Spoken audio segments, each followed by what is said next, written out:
Hello friends, आप सभी का स्वागत है यूट्यूब चैनल विजेता कुल में। साथियों, आज के इस वीडियो में बिहार सीजीएल का सेट नंबर 8 हम लोग डिस्कस करने वाले हैं आज। तो इसके पहले इस अपडेटेड सेट का हमने 7 सेट कंप्लीट करा दिया है। चैनल पर जो भी नए हैं तो प्लेलिस्ट बना हुआ है, आप देख सकते हैं। ठीक है, तो सीधा वीडियो की शुरुआत करते हैं। आज के फर्स्ट सवाल से आप लोग सीधा आंसर कमेंट करिए। पहला सवाल से फर्स्ट सवाल है कि कृषि की शुरुआत संभवतः किसके आसपास हुई। कृषि का आविष्कार जो है वो याद रखिएगा नवपाषाण काल में होती है। अगर पूछा जाता है किस काल में, तो नवपाषाण काल में होती है और संभवतः इसका जो ईस्वी है वो 7000 ईसा पूर्व के आसपास होती है। ठीक है, दूसरा सवाल है कि माई डियर बापू किसने लिखी है। माई डियर बापू किसने लिखी है, तो आंसर इसका होता है गोपाल कृष्ण गांधी ने। किसने? गोपाल कृष्ण गांधी ने। नेक्स्ट क्वेश्चन है कि निम्न में से कौन सी वस्तु हड़प्पा स्थल से प्राप्त नहीं हुई है। तो इनमें से पहचानिए कौन सा प्राप्त नहीं हुआ है। तो सूती वस्त्र जो आपका ऑप्शन सी में है, इसकी प्राप्ति हड़प्पा स्थल से नहीं हुई है। ठीक है, क्वेश्चन नंबर 4 दिया है कि प्रायद्वीपीय भारत के शिखर समूह का चयन उनकी ऊंचाई के अवरोही क्रम के अनुसार सजाइए। अवरोही क्रम के अनुसार सजाने पर उत्तर इसका ऑप्शन डी होता है अनाईमुड़ी, दोदा बेटा, गुरु शिखर और महेंद्रगिरी। याद रखिएगा। अगला क्वेश्चन 5 दिया है, लिखा है निम्न में से किस शासक के अंतर्गत 8 मंत्रियों की एक समिति अथवा अष्टप्रधान थी। तो अष्टप्रधान की बात किया जाए तो इसका गठन शिवाजी के काल में हुआ है और शिवाजी ऑप्शन सी में दिया गया है। ठीक है, चलिए नेक्स्ट क्वेश्चन 7 दिया है, तो 6 में है कि चीन की मुद्रा क्या कहलाती है। चलिए ये सवाल तो कई बार डिस्कस किए हैं। चीन की मुद्रा को युआन कहा जाता है, जबकि जापान की मुद्रा को एन कहते हैं। जापान की मुद्रा को एन कहा जाता है। ठीक है, नेक्स्ट क्वेश्चन है कि कौन सा जनपद 6ठी एवं 4ठी सदी के मध्य सबसे शक्तिशाली महाजनपद बना। तो सबसे शक्तिशाली महाजनपद बना था मगध, और मगध ऑप्शन डी में है। नेक्स्ट क्वेश्चन 8 है कि देवी चंद्रगुप्तम नाटक के रचनाकार कौन है। देवी चंद्रगुप्तम, तो ऑप्शन इसका डी होता है विशाख दत्त। याद रखिएगा, यहाँ से इसका राइट आंसर है। ठीक है, 9 में कहा है कि राजा राम मोहन राय किसके संपादक थे। राजा राम मोहन राय, याद रखिए संवाद कौमुदी। और इन्होंने किसकी स्थापना किया था, तो ये भी याद रखिए राजा राम मोहन राय के द्वारा 1828 में, बताइए किसकी स्थापना, तो ब्रह्म समाज की स्थापना भी की गई थी। नेक्स्ट 10 में लिखा है कि मई 1998 में इंडोनेशिया में 32 वर्ष के बाद कौन सा शासन छोड़ने के लिए विवश हुआ। तो 10 का ऑप्शन सी होता है, ये जो सुहार्तो लिखा गया है ऑप्शन सी में राइट आंसर होता है। नेक्स्ट क्वेश्चन 11 में दिया है फ्रेंड्स कि भारत के प्रसिद्ध मयूर सिंहासन व कोहिनूर हीरे को ले गया था।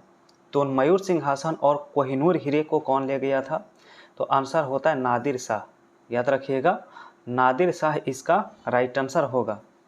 नेक्स्ट लिखा है विश्व के अरबपतियों के फोर्ब्स पत्रिका की सूची में अंकित भारतीय व्यावसायिक परिवार का 1 अरब अथवा उससे अधिक के कुल संपत्ति वाले व्यापारी कौन है। तो इनमें पहचान करिए। तो 12 का ऑप्शन बी होता है बिड़ला। कौन है? बिड़ला इसका राइट आंसर है।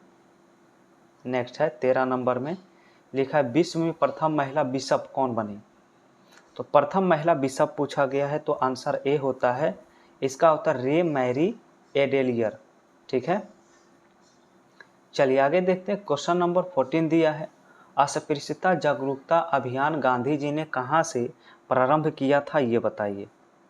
तो ये जो प्रारंभ किया गया था वर्धा से। कहाँ से? वर्धा से। और अस्पृश्यता का अंत जो है आर्टिकल किस में है, तो याद रखिएगा आर्टिकल 17 में अस्पृश्यता का जिक्र किया गया है। ठीक है, नेक्स्ट है 15 में कि निम्न में से कौन से राज्य पर लॉर्ड डलहौजी की व्यापकगत सिद्धांत के तहत कब्जा नहीं किया गया था। तो व्यापकगत सिद्धांत के तहत जो है जयपुर पर कब्जा नहीं किया गया, बाकी नागपुर, संभलपुर और सतारा पर कब्जा किया गया। चलिए 16 नंबर सवाल है कि भारत के लिए अकाल संहिता की सिफारिश किस आयोग के द्वारा की गई थी? तो इसकी सिफारिश जो है स्ट्रैची आयोग, किसके द्वारा? स्ट्रैची आयोग के द्वारा किया गया था। यहाँ से याद रखिए आंसर। नेक्स्ट क्वेश्चन 17 लिखा है कि किसे फ्रंटियर गांधी कहा जाता है? तो फ्रंटियर गांधी के नाम से याद रखिएगा खान अब्दुल गफ्फार खान को जाना जाता है फ्रंटियर गांधी, ठीक है। नेक्स्ट है कि रजत तरंगिणी के लेखक कौन है? चलिए ये सवाल तो बहुत ही आसान है, कई बार डिस्कस किए हैं। रजत तरंगिणी के लेखक कल्हण को माना जाता है, ठीक है। और नेक्स्ट क्वेश्चन आप सभी का करना है 19 नंबर से। लिखा निम्नलिखित आंदोलन में किस आंदोलन में वंदे मातरम का नारा अपनाया गया था? तो वंदे मातरम का नारा जो अपनाया गया था वो बंगाल विभाजन 1905 ईस्वी में, ठीक है। अगला है 20 नंबर, विश्व के आधे से अधिक कहवा का उत्पादन कहाँ होता है? आधे से अधिक कहवा का उत्पादन कहाँ होता है? तो आंसर होता है ब्राज़ील में, ठीक है। नेक्स्ट लिखा है 21 में कि नमी एवं हवा लौह के मोर्चे में कौन शामिल है? तो 21 का ऑप्शन डी होता है लोहे में इलेक्ट्रॉन का घटना, ये इसमें शामिल है, ठीक है। नेक्स्ट लिखा है कि जिन राष्ट्रों के प्रति व्यक्ति राष्ट्रीय उत्पाद $580 से कम है वैसे राष्ट्र क्या कहलाते हैं? तो उस राष्ट्र को याद रखिए निम्न आय की श्रेणी में रखा जाता है, निम्न आय वाले राष्ट्र की श्रेणी में। चलिए आगे है 23 में लिखा है यह प्रसिद्ध स्थल विहार निम्न में से कहाँ स्थित है? ठीक है, प्रसिद्ध स्थल विहार निम्न में से कहाँ स्थित है? तो ऑप्शन बी होता है अशोक स्तंभ, ठीक है, अशोक स्तंभ राइट होता है। नेक्स्ट है 24 में कि निम्न में से किसे लाल नदी और नीली नदियों की भूमि के रूप में जाना जाता है? लाल और नीली नदी वादियों के भूमि के रूप में जाना जाता है, तो इसका आंसर सी होता है असम को। नेक्स्ट है कि पुस्तक लेस के लेखक बताइए कौन है? तो पुस्तक लेख के लेखक है Andrew Sean Greer, option B right हो जाएगा इस सवाल का। नेक्स्ट 26 है भारत में जेनेटिक रूप में परिवर्तित किस फसल को व्यापारिक उत्पादन के लिए अनुशंसित किया गया है? तो व्यापारिक उत्पादन के लिए पूछा जाए तो आंसर सी होता है वीटी कॉटन, ठीक है, वीटी कॉटन राइट होगा। नेक्स्ट है कि कुचिपुड़ी किस प्रदेश का लोक नृत्य है? कुचिपुड़ी, तो यहाँ से आंसर इसका सी होता है आंध्र प्रदेश, ठीक है। चलिए अगला सवाल होगा, बताइए 28 में सवाल है कि भारत में 3 परमाणु विस्फोट कब किए गए? 3 परमाणु विस्फोट किया गया था 11 मई को। 11 मई ऑप्शन सी करना यहाँ पर राइट होता है। चलिए नेक्स्ट क्वेश्चन है कि फ्लेमिंग के बाएं हाथ के नियम दिशा बताते हैं, तो किस दिशा को बताते हैं बाएं हाथ का नियम? तो 29 का राइट आंसर सी होता है विद्युत चालक में बल की दिशा जब चालक चुंबकीय क्षेत्र में है, ठीक है। नेक्स्ट आ चुका है 30 में कि बिहार के किस नेता ने गांधी जी के साथ किसान आंदोलन का नेतृत्व किया था? तो इसमें राइट आंसर सी होता है राजकुमार शुक्ल, ठीक है। अगला सवाल 31, एक पंखे के नीचे बैठा हुआ आदमी ठंडा अनुभव करता है, यदि वह तापमापक को पंखे के नीचे रखा जाए तो पाठ्यांक क्या देगा? तो यहाँ पर जो पाठ्यांक दर्शाएगा वो ऑप्शन बी होगा, यह केवल सामान्य तापक्रम दर्शाएगा, यानी ऑप्शन बी इसका सही आंसर होता है, ठीक है। चलिए 32 में है कि निम्न में से किस राज्य में चुनाव आयोग ने पंचायत चुनाव में 50% सीट महिलाओं के लिए आरक्षित किया है? तो वैसा स्टेट बताइए कौन सा है? तो वो स्टेट आपका असम है, जहाँ पर 50% महिलाओं के लिए आरक्षित किया गया है। नेक्स्ट 33 है कि सिडनी ओलंपिक में कर्णम मल्लेश्वरी ने कांस्य पदक प्रतियोगिता जीती, तो किस श्रेणी में? तो याद रखिए 33 का आंसर ए होगा भारोत्तोलन में, ठीक है। नेक्स्ट लिखा है 34, 1835 में पहला जिला स्कूल कहाँ खोला गया था? तो पहला जिला स्कूल पूछा गया है, तो 34 के लिए आंसर सी करेंगे पटना में। नेक्स्ट है उत्तर पूर्वी भारत में उस राज्य का नाम बताइए जहां 2011 में सबसे अधिक अनुसूचित जनजातियां जनसंख्या पाई गई। तो 35 के लिए आंसर सी करना राइट होगा मिजोरम, ठीक है। आइए नेक्स्ट क्वेश्चन 36 है वर्षा की बूंद के गोलाकार होने का कारण क्या है? पृष्ठ तनाव बिल्कुल सही आंसर होगा यहाँ पर। पृष्ठ तनाव सरफेस टेंशन के कारण जो है वर्षा की बूंदें गोलाकार होती है। नेक्स्ट सवाल है कि पंडवानी कहाँ का लोकगीत है, बताइए। पंडवानी, तो पंडवानी जो है यहाँ पर लोकगीत होता मध्य प्रदेश का, मध्य प्रदेश ऑप्शन ए में है। नेक्स्ट लिखा प्रथम गोलमेज परिषद के समय इंग्लैंड के प्रधानमंत्री कौन था? तो प्रथम गोलमेज सम्मेलन के दौरान जो प्रधानमंत्री था ऑप्शन बी होगा रैमजे मैकडोनाल्ड। ठीक है। अगला है 39 में लिखा है विद्युत मापकों के तापन तत्व के रूप में तांबा तार का प्रयोग नहीं किया जा सकता, क्यों? तांबा तार का प्रयोग क्यों नहीं किया जा सकता? क्योंकि यह विद्युत का अति सुचालक है, इसीलिए। नेक्स्ट सवाल 40 है भारत के राष्ट्रीय कांग्रेस का कौन सा अधिवेशन बिहार में किया गया था? तो बिहार में कौन सा अधिवेशन हुआ है ये पूछा गया है। तो 1922 ईस्वी में। कहाँ? तो 1922 ईस्वी में ये अधिवेशन किया गया। ठीक है। और ये गया में हुआ था। बिहार के किस डिस्ट्रिक्ट में? तो गया अधिवेशन हुआ था। चलिए 41 में देखेंगे, सवाल दिया है, लिखा है पाव रोटी या इडली के लिए गूथे आटे के फूलने का कारण क्या है? तो इसके फूलने का कारण क्या है? फूलने का मुख्य रीजन है कि ईस्ट कोशिकाओं में वृद्धि। ठीक है। नेक्स्ट लिखा है विश्व व्यापार संगठन का वित्तीय सेवाओं संबंधी बहुदेशीय करार लागू हुआ कब से? 42 के लिए ऑप्शन सी याद रखेंगे, 1999 से। नेक्स्ट लिखा है 43 में लड़का किस उम्र में तरुणावस्था में आता है? तरुणावस्था, तो तरुणावस्था आंसर होता है 11 से 12 वर्ष। ठीक है। नेक्स्ट 44 नंबर सवाल है यदि 4 केतलियां जिसमें सम मात्रा में जल है एवं बराबर मोटाई की भिन्न भिन्न धातु से बनी है को समान मात्रा की ऊष्मा दी जाती है तो जिस केतली का जल प्रथम उबलेगी वह बनी होती है। तो जो पहले उबलेगी वो किसकी बनी होती है ये पूछा गया है। तो वह तांबा से बनी होती है। किससे? तांबा से। आंसर सी यहाँ पर राइट होगा इस सवाल का। अगला सवाल 45, तो लिखा है ऑडियोमीटर क्या नापता है? ऑडियोमीटर, तो ऑडियोमीटर नापता है ध्वनि की तीव्रता को। ठीक है। आइए नेक्स्ट क्वेश्चन 46 लिखा असंगत जोड़ी को ढूंढें, कौन सा इसमें असंगत जोड़ी दिया है?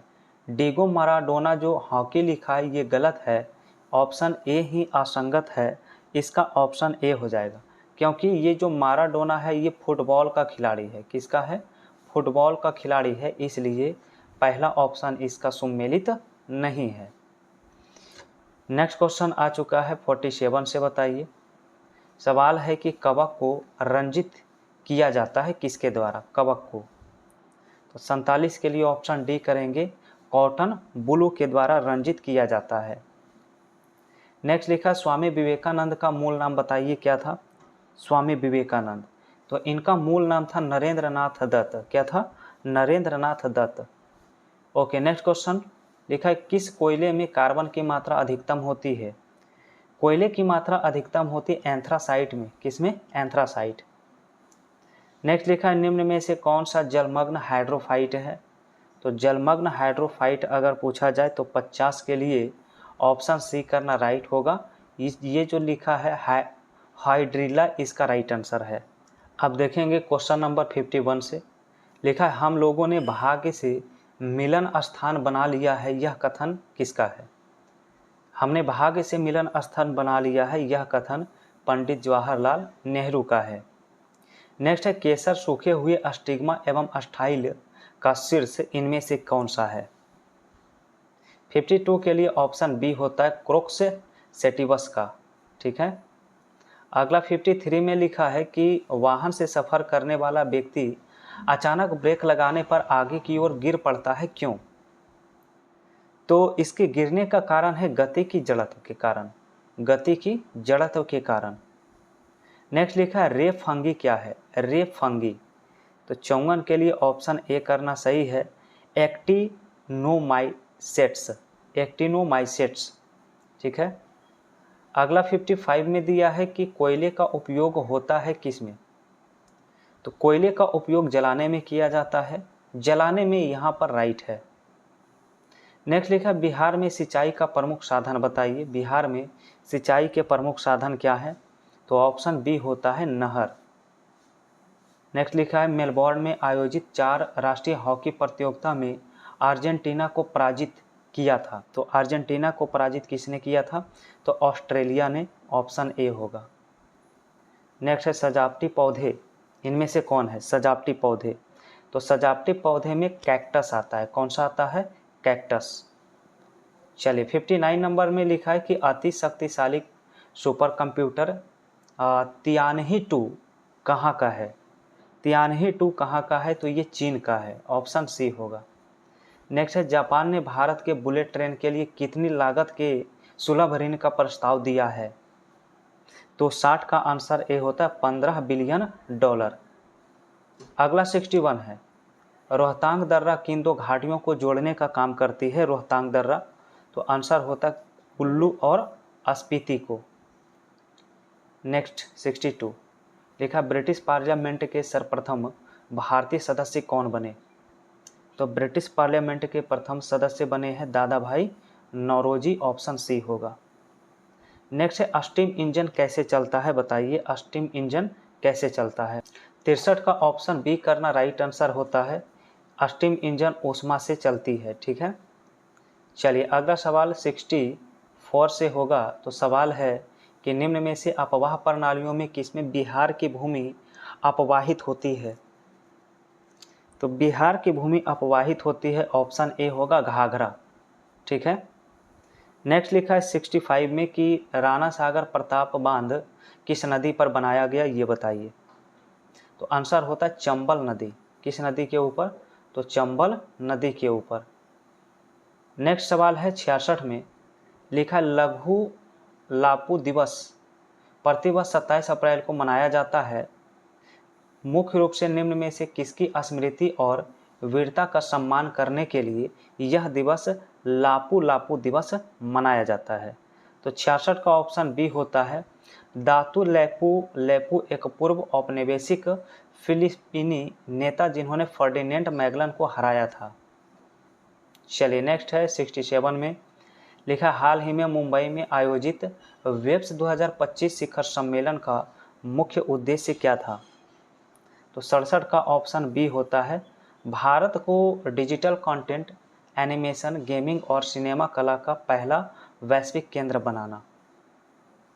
68 सवाल है कि वोडोफा उपेंद्रनाथ ब्रह्म जिनका 1 मई 2025 को भारत सरकार के द्वारा नई दिल्ली में उसकी प्रतिमा का अनावरण किया गया, मुख्य रूप से किस क्षेत्र में उनके योगदान के लिए जाना जाता है?